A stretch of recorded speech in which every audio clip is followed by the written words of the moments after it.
Among other things I repair and tinker with, I do a lot of vacuum cleaners, and they seem to come my way pretty often. So this one was given to me by a relative, and it was owned by their cleaning lady, who I guess used it in different houses to clean with, and she had some trouble with it and went and got a replacement. So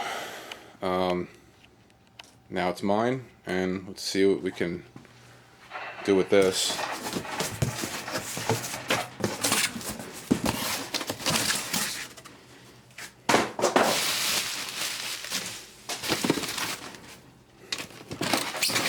These things are pretty common. It's kind of your lower tier canister you find at Sears.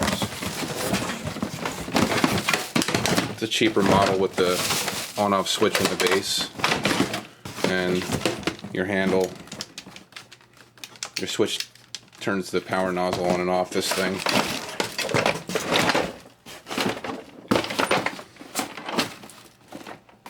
It looks pretty typical.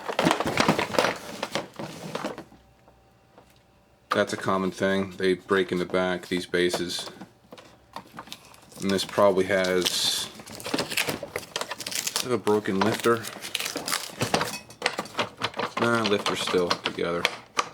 So this is probably coming apart because this piece being missing. See, I can just kind of pull this right out.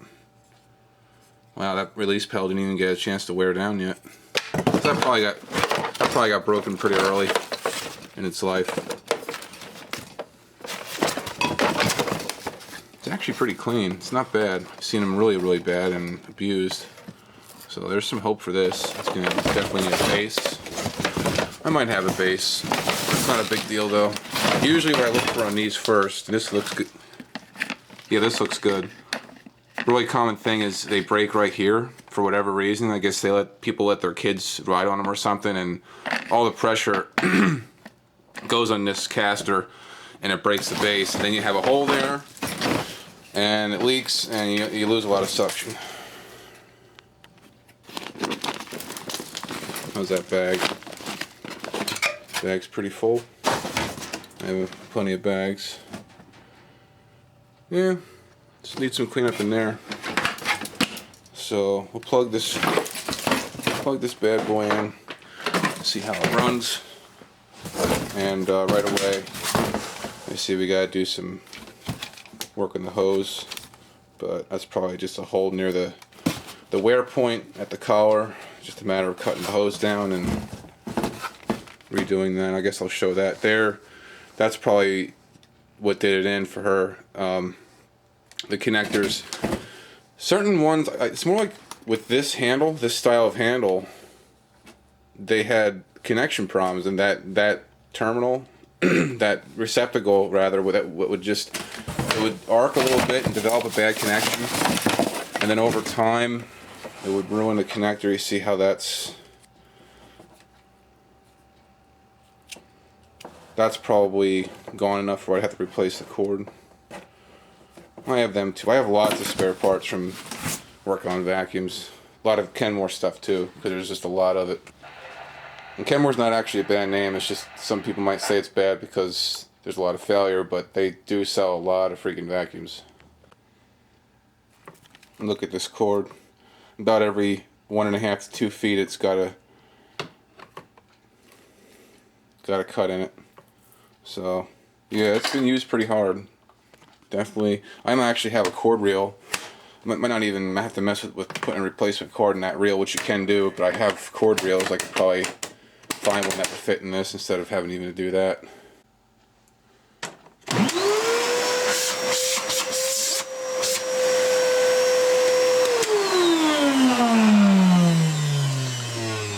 It's a little rough, but motors are, like I said, I have a lot of parts, and motors aren't a big deal because I have a lot of motors. There's actually more motors than anything else because, let's see, is there anything stuck in there? A lot of times that makes a lot of noise when they have stuff caught in the impeller. I don't see anything. It's hard to see in the camera, but way with my eyes, I can't see anything stuck in there. So yeah. Most important thing is that this base is intact, because that's actually the number one thing to put him out of commission. Yep. Up in my storage area, it didn't take me long to find a replacement motor. This one's rusty, but I know it's a good runner. And the original motor actually can't even really work on it. It has that, I guess, some kind of staked on nut that keeps the fan on, so you really can't even try to work on them. I've replaced bearings in them already, but they're not really serviceable, honestly. Got myself a cord reel from another machine that I broke down for parts. This one has a repaired end on it, but it's still good. Everything back together. I put the top cover assembly in the sink real quick, clean it up.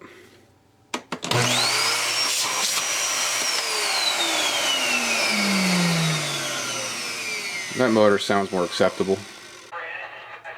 Now I'm taking the handle apart and see what I can do with this. That's what I suspected, a big opening in the hose there. It's kind of funny to see this. This is the inside of the handle, and where the insulation is stripped back to make the connectors here, and these just pull off, but there's like over an inch of conductor there exposed. That's really not typical. That's pretty weird. So I got the handle back together and found a connector in better shape. It's fine now. Here we are many weeks later. Ordered a new base, and when you replace these bases, you might as well get brand new wheels, and they come with bushings that go in between the wheel and the base, so because they're never worth salvaging. This plastic all just wears out. And then here's a cord I salvaged from another unit, and that connector's in much better shape. So I might as well show you the progress of replacing this thing. And most Kenmores anymore that they make recently, all the covers come off with taking out the screws in both these corners, and then the top just kind of lifts off.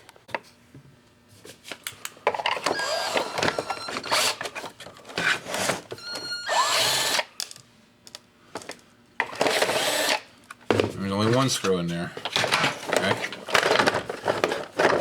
And you kind of just lift around the edge.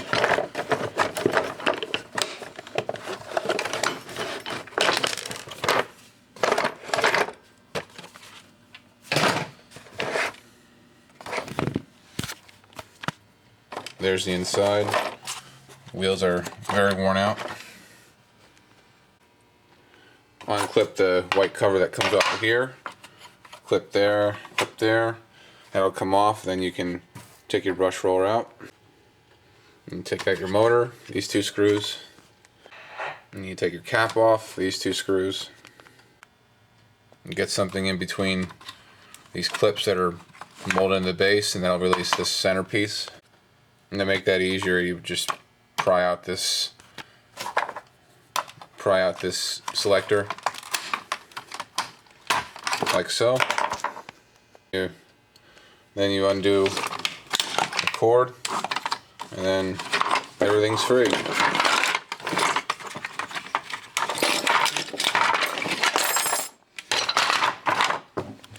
Just like that. And then you have your axle. That kind of just falls out then.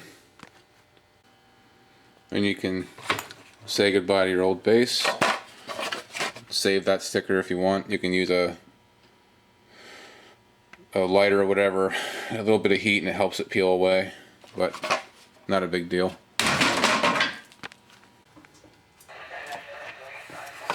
A tip for if you ever decided to do this work, when you replace you do anything in this area, a lot of times you replace this pedal that lets the handle come down, and that ridge on that's molded into there right on this flat part, well, they get pretty worn. So you don't have to necessarily replace this if it's not too bad. Just use a screwdriver, flat blade, and just kind of work at that corner and make it a little more sharp, and that'll help catch and be more effective. Don't forget your felt seals. Then this thing slides into this before you set everything back down. Everything's set in place. Don't forget your little plastic lifter that goes underneath the selector, the thing I just messed up and pushed out of the way. And don't forget your, I think they call it, the technical term is a spring. It's just a metal piece that rides up against the motor to kind of keep it in place.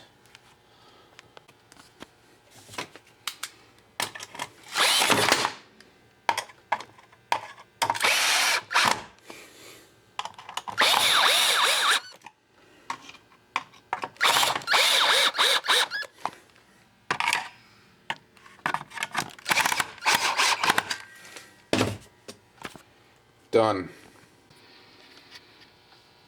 If you have the power nozzle belt that has, this is called the Whisper belt, it's a serpentine. I have it turned inside out to show you. Over the period of its use, it likes to collect tiny little stones and dirt in those serpentine grooves, and it's best to, if you can, use a little brush, anything, to just work those little stones out of there. It really helps prolong these, but these are pretty darn tough. They're just a little expensive if you do burn one up.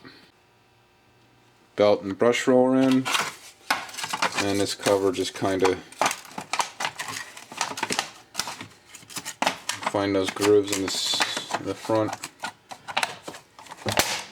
and push down so those things go in. Those clips. It's in now.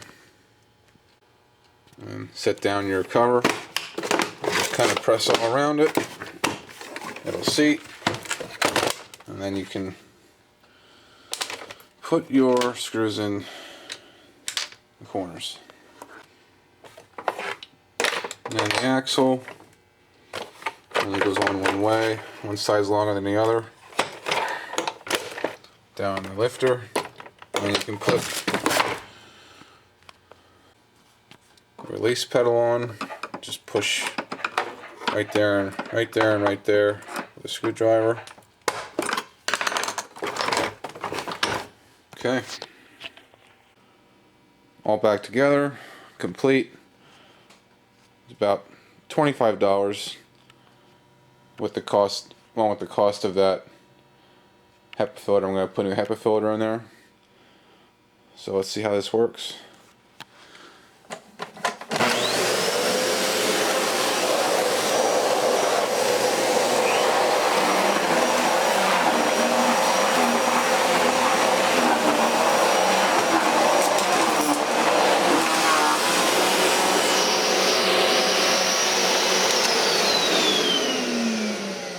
Well, it's not junk anymore.